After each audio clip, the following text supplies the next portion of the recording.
Listen, it is summertime and it is hot outside, and yesterday I saw a picture that someone posted online of someone who put chocolate chip cookies on a pan and just left it in the front of their car. That's what I'm talking about. Like you could go shopping and come back to fresh baked cookies. And it is summertime. I was talking to someone today before church, and I told them, I was like, when I was a kid, all I looked forward to was summertime. Like I couldn't wait for summer. And now that I'm an adult, it's just really hot outside, and my electric bill is really high. And so I'm not quite old enough to run for president, but when I am, I'm gonna run on this one topic that every adult in America needs: a summer vacation. Can I count on your vote, everybody? Yeah. I'm Jason Burns and I approve of this message. Hey, we want to say what's up to our Brandon campus. They're joining us by video. Can you say hi to your church family, everybody? Yeah. Love when you guys join us as well. We are in a series called Rhythm, and here's what we've said. The summertime is an interesting time of the year for us when it comes to our spiritual lives.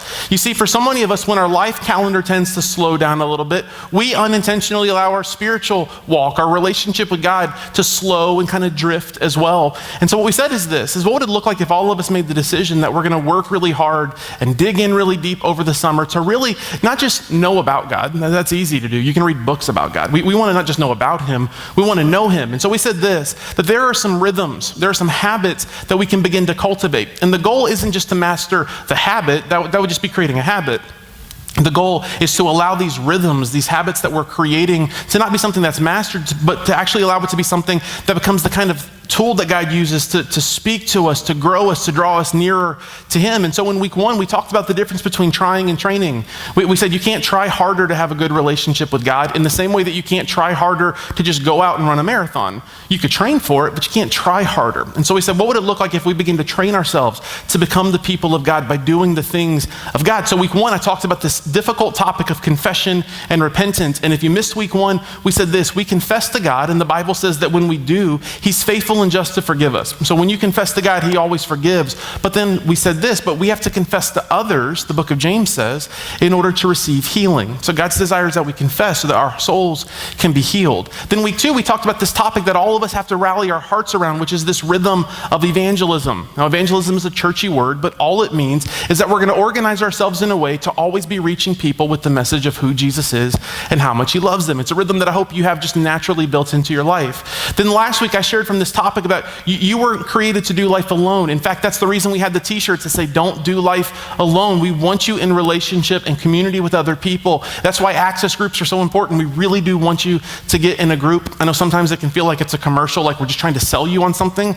but we really don't want anything from you. We really don't. We want something for you. And what we know is if you'll get into a group and if you'll really intentionally get into relationships with people, God will use those relationships to transform your heart. And so today, I have the opportunity to share another difficult topic, and then after this week, I'm excited. I'm actually going to practice some of what I preach, which is I'm going to kind of get myself back into rhythm in my own life and catch a couple weekends off where I'm not having to speak, and I'm just going to kind of catch my wind. I'm excited about that. We've got an awesome lineup of people scheduled to speak, and then I'll be back after that, and we're going to rock and roll into the fall together. Now, today I have kind of a difficult subject to broach with you, and it's one that's hard because it just goes so against my natural personality. It goes against the way that I feel like I was designed, and yet this is a tool that if we can understand, God will use in unbelievable ways to draw us nearer to Him. Now, a few months ago, late on a Friday evening, my wife and I were watching one of those shows that you probably shouldn't watch late on a Friday evening. It was like Dateline or 2020. Do you ever watch these shows?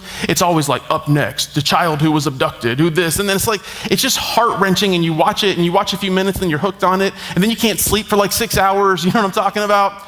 And this one we started watching, and it was about this man who was living a double life. And he had one family, and then he had another family like 2 miles apart, and he was trying to keep them separate, but he was trying to live both lives. And my wife said to me, she goes, who could do that? And I'm like, I know, who could put up with 2 wives? And that was not what she was implying. And so that was a rough night for me. Anyways, but the point was, you ever known someone who's lived a double life? Maybe not like that, but a double life in the sense that they know God and love God, and they know how to put on the right kind of show for God, but then they have the weekend life.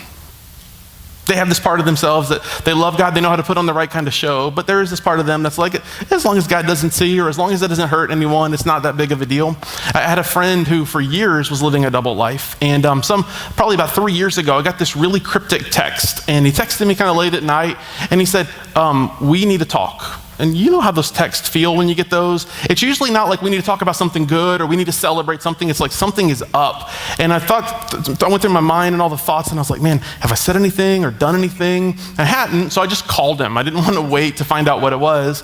So I called him, and in the conversation, we had the small talk up front. And then he said, okay, well, I just need to talk to you about some stuff because I've been hiding some stuff from you. This was a good friend of mine. He was a college roommate. He was in my wedding. Like, I love this guy, still love this guy. But he came out and he just kind of like threw up on me some secrets, some sins, some shame that he had carried for a long time. And he's like, I just need you to know this because this is who I am. I just need you to know this. Now, the interesting thing about this guy is this guy and I had very similar upbringings. We were both raised in Christian homes. We both had dads who were pastors. We had a lot of similarities in the way that we were raised. We even believe the same things when it comes to God and life and sexuality and our decisions and our relationships. We believe very similar things. And yet he said this to me, kind of like unveiled this secret part of his life that he had been hiding for a long time. And he said this line. And when he said this line, it's like it hit me like a ton of bricks. And I just kind of, this thought has rolled around my mind for years since this conversation. This is what he said. He says, it's just a sin that I'm okay with. This thing that I'm struggling with, this sin that I'm admitting to you, it's just a sin that I'm okay with. And he said this, and he's basically saying, I know it's wrong what I'm doing, but at the end of the day, it's who I am.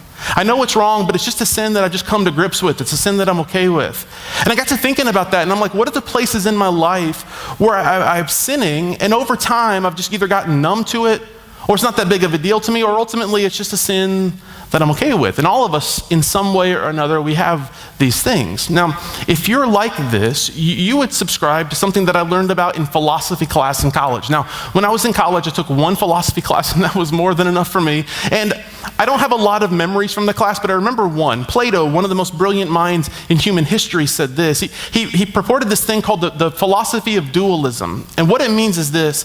Plato believed, and many of the scholars in his era believed, that we were people, like we were one body, but yet we are compartmentalized into two completely separate parts. There is the physical part of us, and then there is the mental, the mind part of us. And what he said is there's two completely different sides of us, and there's many of us that tend to buy into this lie that I am one person, but I'm two separate parts, and just so long as one part doesn't hurt the other part, it's not that big of a deal.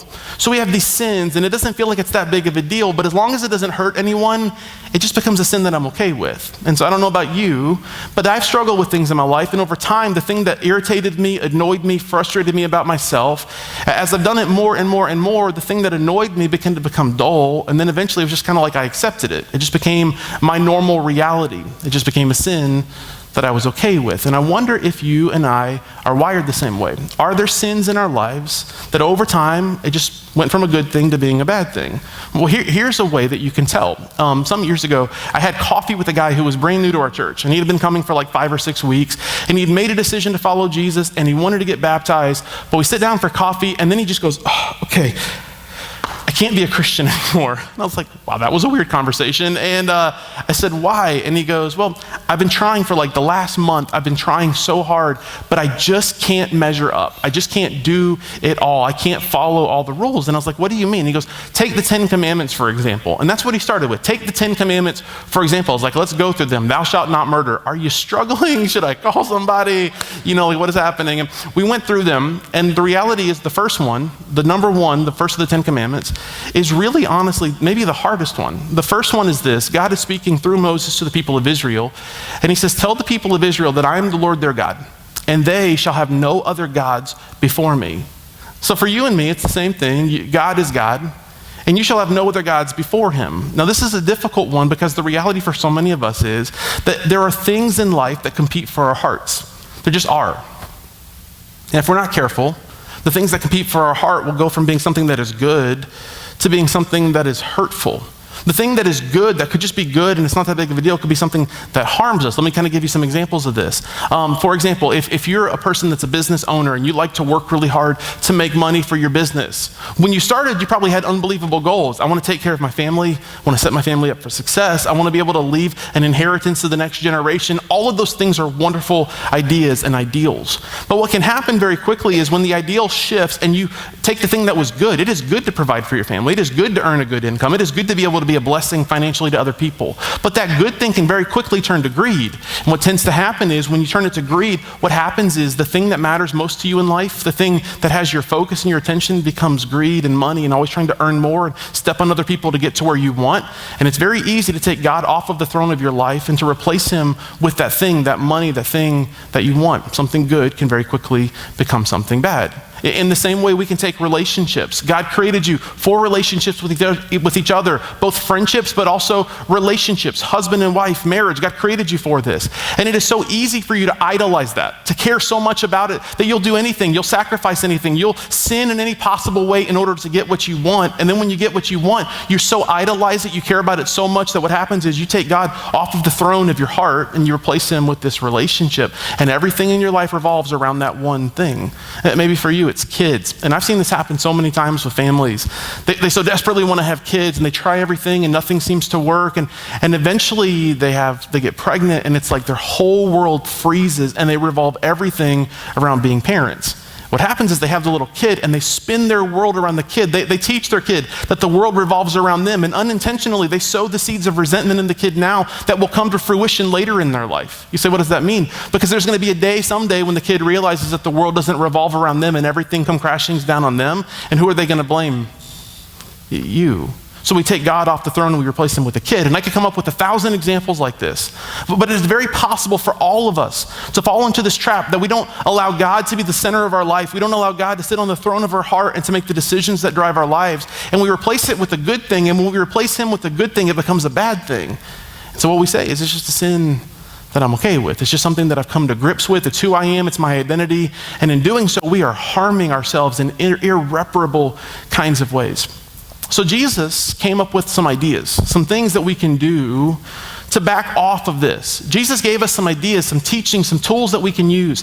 And when we use these tools and do these things, what happens is we begin to reorient our lives. We begin to lean into God. We begin to realize our dependence on him. We take that thing that is a good thing that's become a bad thing because it's ultimately become what we spin our lives around, and we take it off of the throne and we replace it with God. And Jesus gives us this example that I want to talk about today, and I want to tell you up front, this is hard. I want to tell you up front, this is really one of the harder things that God asks us to do, in my opinion, because this is something that it just goes so against our nature. Here's what it is. Jesus teaches us the principle of fasting. Now I want to explain it to you, then we're going to go to the Bible, and then I'm going to talk to you about how we can do it, okay? Fasting is this ancient principle, and what it means is it means to deny ourselves from something. Usually it means we deny ourselves of food in order to experience God in a different kind of way.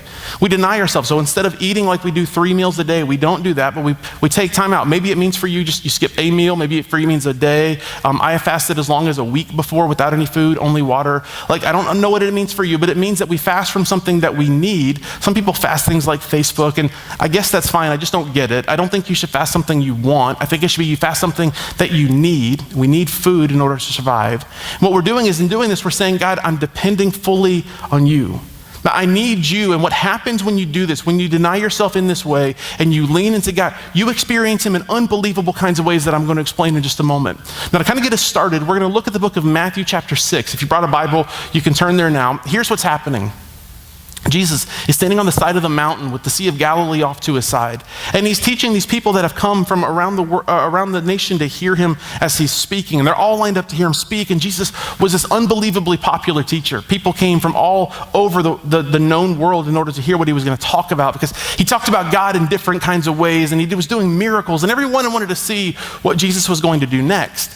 And in Matthew chapter 6, Jesus teaches what is called the Sermon on the Mount, one of the most popular sermons in the Bible. And in it, he talks about things like giving and generosity. He talks about things like divorce. He talks about things like prayer and fasting. And he talks about things like anxiety. If you struggle with anxiety, turn to Matthew chapter 6 and read the last several verses, because Jesus gives us the antidote to that. In the Sermon on the Mount, Jesus is teaching. And in Matthew chapter 6, verse 1, he's teaching these people. Now, these people were poor probably. They were often peasants.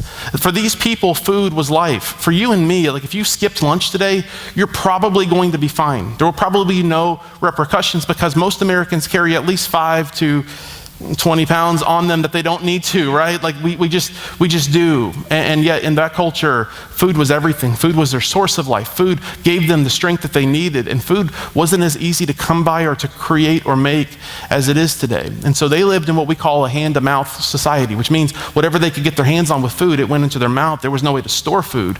And so if they didn't have food, it could be very deadly to them. So Jesus is talking to this audience, and here's what he says. We'll start in verse 1. Jesus says this. He says, be careful not to practice your righteousness or doing the right kinds of things that God would want us to do.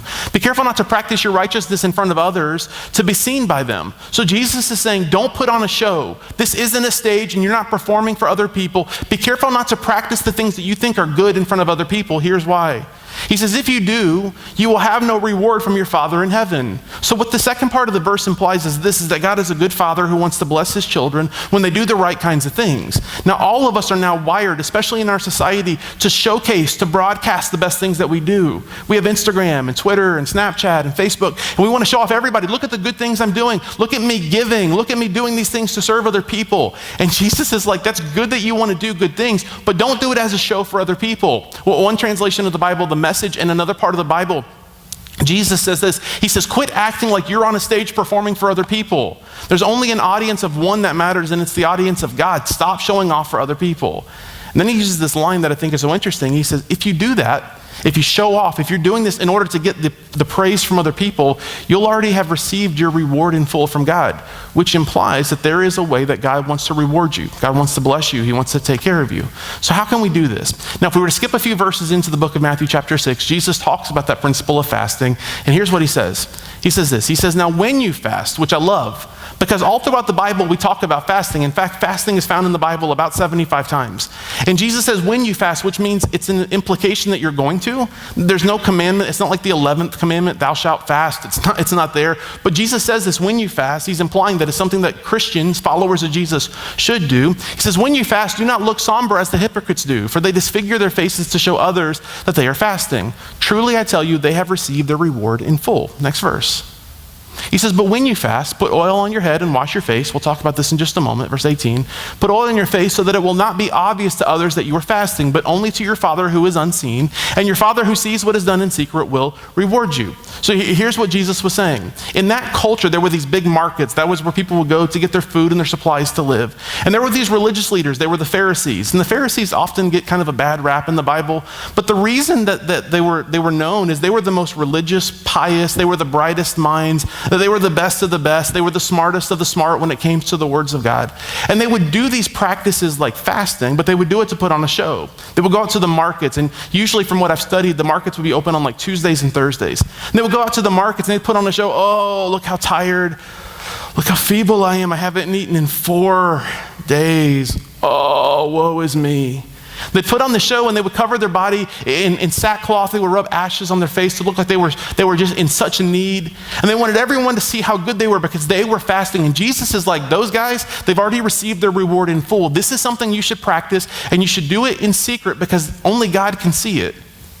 So Jesus says, when you do it, the implication is that you will do it. He says, when you do it, do this. Pour oil on your head. And oil in that day was something that was used to keep a Middle Eastern person's head cool. You see, in the Middle Eastern sun, your head would bake, and water, if you put water on your head, it feels good for a minute, but then it evaporates. But oil would stick with you for a while, and it would keep your head nice and cool. He says, pour oil on your head, which means like clean yourself up.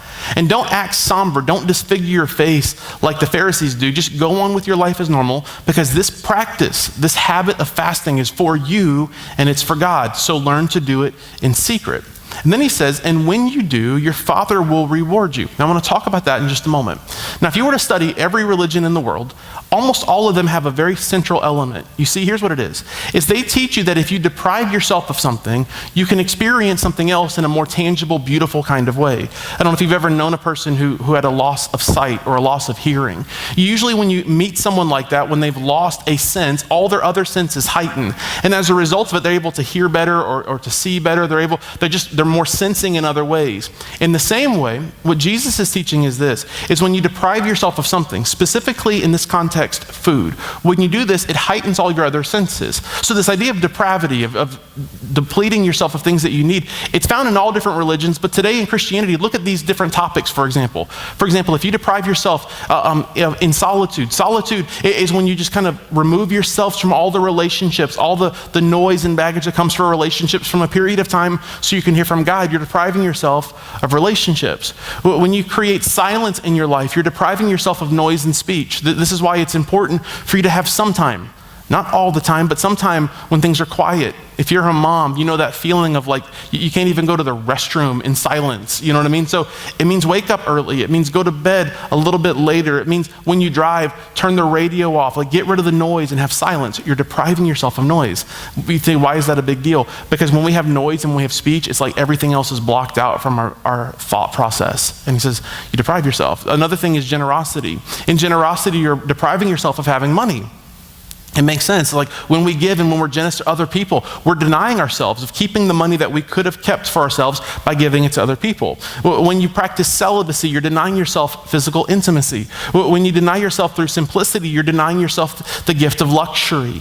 And in all of these things, there's nothing wrong necessarily with all of these things, but the problem is that if you just fill your life with all of them, it becomes something that went from being a good thing to becoming a God in your life. In the same way, food has this power over us. You notice you never have to remind yourself to eat? You don't.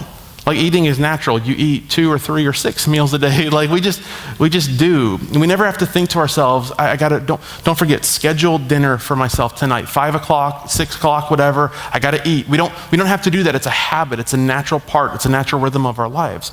But when we deny ourselves in that way, some things begin to happen. The first thing is physiologically, and the second thing is spiritual. Physiologically, when you fast, and when I say fast, I mean you don't eat, and I'm not talking about just a meal, though there's nothing wrong with that, but if you deprive yourself of food for multiple days, here's what happens. When you eat food, all of us are accustomed to eating food, your body uses all of its energy to strip the nutrients from the food and then to eliminate out of you whatever wasn't needed, to eliminate the waste. Now think about this. Have you ever eaten a huge lunch in the middle of a work day and you come back to work and you think, man, I would give anything for a nap right now? Do you know what I'm saying? The reason isn't necessarily because you ate the food. The reason is because your body is working overtime to process everything that you've just eaten. Does that make sense? Now what happens is this. When you don't eat for several days, what happens is all the energy that your body uses in order to process the food is reallocated to the next most important thing, which is your thought life. Now, if it is true, and it is true, I've experienced this, if that is true, what happens is after like the second day of not eating, all of a sudden you get clarity. All of a sudden you feel sharper. In the same way that you oppositely feel when you eat a huge meal, you feel tired and you feel like all kinds of just exhausted and you feel like you just can't process things, your mind feels blurry. In the same way, conversely, what happens when you don't eat is your body allocates the energy to processing your thoughts. So what happens is you get clarity. The second thing is not just physiologically things happen, but spiritually something happens. You see, when you deprive yourself of food and you say, God, I'm doing this to lean into you, what happens is you begin to experience God in a different kind of way with more clarity as well. You say, why does that work? Okay, here's why. When I eat all the time, I'm subconsciously fooling myself that I'm in control of my life. When I can go out and get food whenever I want, when I eat whatever I want, whenever I want, I'm telling myself that I'm in control of my life. But when I don't eat for a while, what I begin to do is I begin to realize that I'm weak. What I do when I'm weak is I begin to realize that I'm in need of help. And when I need help, what do I do is I turn to God. You ever walk through a really difficult season of your life? Have you? You ever had to bury a loved one? Have you ever had a relationship fall apart on you? Have you ever had a diagnosis that you didn't wish would happen? Have you ever found out that you owed way more in taxes than you thought? Have you ever had to file bankruptcy? If you've ever had a difficult moment and season of your life, it tends to cause us to do one of two things. We either run from God or we tend to run to Him. And what's frustrating about following Jesus is it would be amazing if all of us just really felt our need for Him all the time, but the reality is so often I only need God when I need Him, but when I don't need Him, when I've got plenty of money, when my relationships are good, when my kids are well behaved, when life is good, I feel like I drift away from God. When things are really bad, I feel like I tend to lean into Him. The reason fasting matters is in these moments when it feels like you feel weak, when it feels like you're not in control, what do? You lean into God and you experience Him in tangible kinds of ways. Now, there are some branches of Christianity that will teach when you fast, you do it in order to get something from God. You do it in order to petition God as if you can get God to do whatever you want if you just don't eat for a few days. Let me tell you this. When I was in college, I had a professor named Dr. Mike Rakes, and he used to say this. He would say, God is God, and God will do whatever God jolly well pleases to do. I have always remembered that phrase, whatever He jolly well pleases to do. And it's true. You can't force God's hand. You can't force God to do anything. But here's what I've experienced. I've experienced that when I fast and when I lean into God over certain needs, I've seen unbelievable miracles happen. I've seen unbelievable miracles of things that I couldn't even begin to explain to you. I'll tell you one. About 6 years ago, I was so desperately in need of a miracle from my wife. And my wife, if you know our story, 6 months into marriage, she was diagnosed with cancer. She went through chemo. And after chemo, the cancer was gone, but her immune system was shot. Like she was literally sick, it felt like all the time. Like if she was in a room with you at a birthday party and you had a head cold, she would have a head cold the next day. She was just always sick. And because she was always sick, she was always on an antibiotic. And I said to the doctors, I was like, look, I think we're killing her trying to save her life. Like, what are we doing? And no doctor had an answer. And so I fasted for a week. So for 7 days, nothing but water. And when I fast, I'm like all in on it. And so I fasted and I said, God, I just desperately need an answer to this. On the Friday, the 5th day of my fast, my wife was talking to a family friend. He just happens to be a doctor. And they were talking and she said, yeah, I've just been sick since chemo and all this stuff. And the doctor, now we've seen multiple doctors before this, but this family friend goes, have you tried this? And he gave us this idea. And so we took it to our doctor and our doctor was like, that's brilliant. Why didn't I think of this? And I'm like, I'm saying the same thing. And they prescribed this simple treatment. It's not even medicine. This is treatment for her. And since then, for 6 years, she's only been on a handful of antibiotics. Like she's been on less antibiotics in 6 years than she was in 2 months before. Like God answered our prayer in unbelievable ways. It's unbelievable to me how He does this. And it starts when you have the courage to deny yourself and to lean into Him in these moments. Now, let me give you this last thought, okay? One of my favorite people in the Bible is a guy named Paul. Now, if you've read the New Testament, chances are you've either heard of Paul or read from Paul. Paul wrote about 2/3 of the New Testament. But when you read from him, what you need to know is his backstory. Paul actually was named Saul when he was born, and Saul was a hater of followers of Jesus. He was a hater of these new Christians who were following Jesus. And so what Saul would do is he would persecute them, he would beat them, he would murder them, he would throw them in prison. He was just terrible for all the things that he would do. And Saul was one day on his way, he was on the road to a city called Damascus, which is in modern day Syria. And he's on the road there, and all of a sudden this blinding light from heaven shines down, and God speaks to Saul, and He says, Saul, why are you persecuting me? Well, why are you doing this? Don't you realize I'm real? And God reveals Himself to Saul, and He says, Saul, I'm going to mark you, and from this day forward, I'm going to change your name as a symbol of what's happening to you. From this day on, you shall no longer be Saul, but you will be Paul. And God uses Paul, this murderer of Christians. He literally transforms his life to go on to live one of the most influential lives in all of history. And Paul says this in the book of 2 Corinthians. Here's what he says.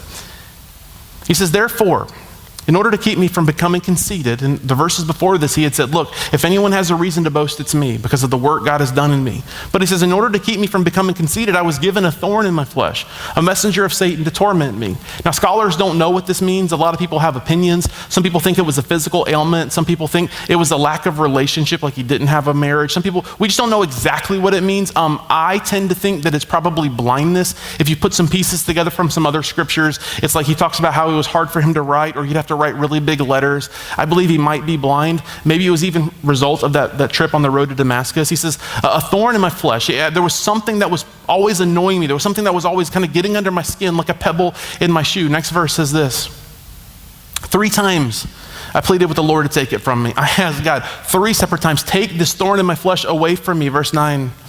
But he said to me, my grace is sufficient for you, for my power is made perfect in weakness. Therefore, I will boast all the more gladly about my weaknesses, that Christ's power may rest on me. So he says this, like what most people do is we hide our weaknesses. And Paul's like, look, my weaknesses are opportunity for God's power to shine through. Look at verse 10. Here's what he says. He says, that is why for Christ's sake I delight in weakness, in insults, in hardships, in persecutions, and difficulties. Well, what do we do in those moments? What do we do in those moments of hardship and insecurity and persecution? Well, what do we do in moments of difficulty? We tend to hide. Well, we don't want anyone to know. And Paul's like, check it out. This is what I'm dealing with. Here's why. For when I am weak, then I am what? Strong. Fasting is me saying to God, I'm depleting myself of the food that gives me energy, nourishment, and strength so that I can lean into you. For when I am weak, that's when I experience your strength.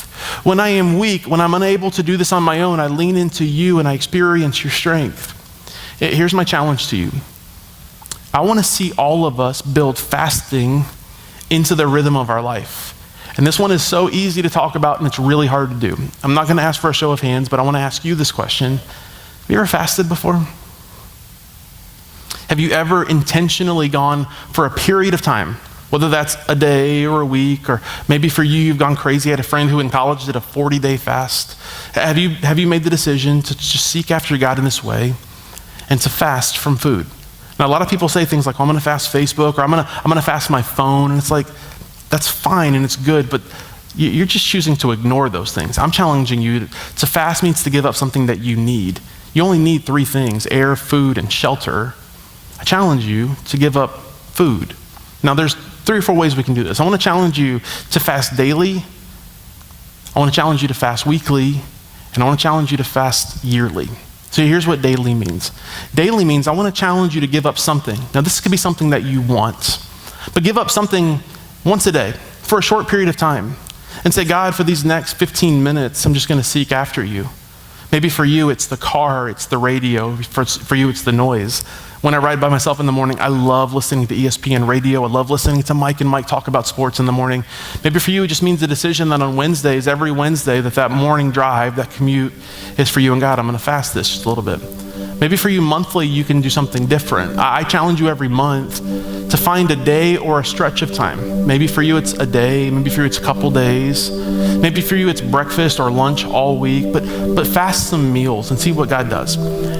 Fasting means I'm not just giving it up, but I'm replacing it. I'm not just giving up the meal, but I'm replacing it with something else. So what it means is you don't just not eat and just work through lunch. It means that you skip a meal, and it also means that as you're skipping the meal, you're devoting that time to hearing from God. And then finally, I want to challenge you yearly on this. This is the hard one, but I want to challenge you once a year at least to dedicate a season or a stretch of your life. Maybe for you, it's 3 days, 2 days.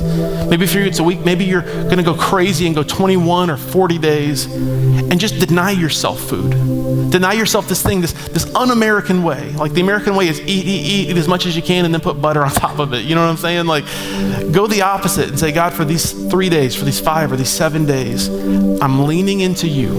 And as I lean into you, I know I'm going to experience you in a different, beautiful, tangible kind of way. Here's my promise to you. Some of you have prayed for prayers for long times in your life. You've prayed so hard that God would do something for you or through you, and it hasn't happened. Lean into him and fast. For those of you who feel like you've never heard the voice of God, lean in and fast. Others of you, you've just never tried this principle. Lean in and fast and see what happens in those moments that you feel weak. You see, when you feel weak and lean into God, you feel his strength in a way that you can never feel if you never try this principle. So I want to ask you this question. If we looked at the first commandment together, and if we were honest with ourselves, are there any things in your life that started as good that have replaced God in your life? Are there any things in your life that's good? Relationship, money, income, even food. Food that's abused becomes gluttony. Are there any things in your life that you've abused and it's become God in your life, and you're like my friend who says, just a sin that I'm okay with? If you can think of anything, and all of us can, I want to challenge you to join me this week. And let's start with the day. And what if all of us took a day where we said, God, I'm going to deny myself so that I can experience you in a different way? Would you join me in fasting so that we can experience him as we develop this rhythm together? Would you bow your head and close your eyes with me all across this room? I want to pray for you now. Father, this one is it's tough. And every time I do it, I find myself not wanting to do it. I find myself hating it. And then I find myself in the middle of it thankful that I had the courage to do it. And the reason is every time I've fasted, I've come to experience you in a different kind of way. God, give us the courage to do this and to pursue you. If we do this and we're not pursuing you, we're just doing some kind of weird crash diet, and that accomplishes nothing. But when we do this and we pursue after you, when we deny ourselves and we lean into you, when we allow our weakness to become the showcase for your strength, when we do these things, we begin to experience you in different ways. And so God, I pray that we will all leave here today and have the courage to find space in our life, in our busyness, to create little moments of fasting that will take days, and then ultimately that we'll have the courage every year to take seasons of our life and to fast so that we can experience you in a different kind of way. God, we love you. And I pray that just like Paul experienced, that all of us will experience the same, which is that your strength will be shown perfect in our weakness. So we thank you for that, God.